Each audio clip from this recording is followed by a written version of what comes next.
Cheating is always a choice. Pero ang pagpapakatanga ng sobra-sobra, choice mo rin yan.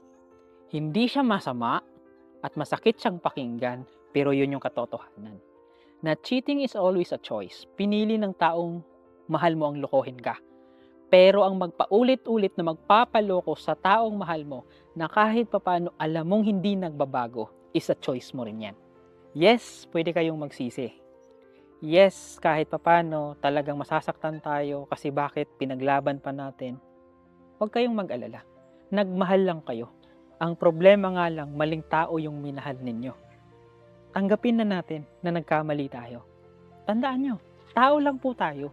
Pero kaya nga nagkakamali tayo kasi may pagkakataon tayo na itama yung mali na mayroon tayo. At kung mali man yung taong napili ninyo, sana huwag niyong ilugmok yung sarili ninyo na alam nyo ng mali, alam nyo ng balasubas, alam nyo ng tarantado, alam nyo ng babaero na kahit anong ginawa nyo, hindi talaga nagbabago. Sana huwag kayong maghinayang na mahalin yung sarili ninyo. Na mahalin kahit papano yung mga natitirang dapat mong mahalin kaysa doong mahalin mo ng pilit yung taong walang pakialam sa'yo. Oo po, nagsisisi talaga tayo. Lahat naman tayo may pinagsisisihan. Pero parte talaga yan ng buhay. Ang tanong na lang ngayon is anong gagawin mo sa panahon na yan na nagkamali ka?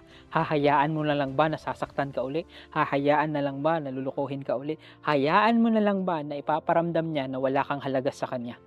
Because you have the choice. Kaya nga lagi kong sinasabi, cheating is always a choice. Pero ang pagpapakatanga ng sobra-sobra, choice mo rin yan.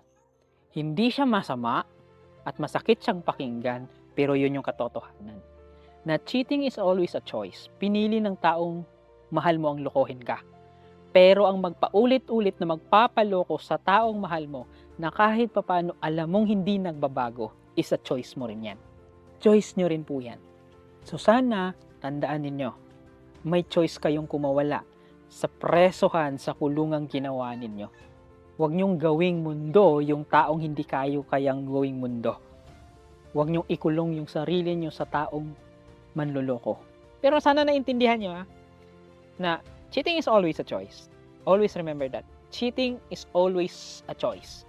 Pero ang pagpapakatanga is also a choice. Hindi masamang magpakatanga pag hindi mo pa alam. Hindi masamang magpakatanga ng 1, 2, 3. Pero yung 5, 10, 11, 12 na hinihiling natin na magbago yung tao pero walang ginawa talaga kasi ayaw niyang magbago, wala tayong magagawa dyan. Mas mabuti pang pakawalan mo na at sarili mo naman muna.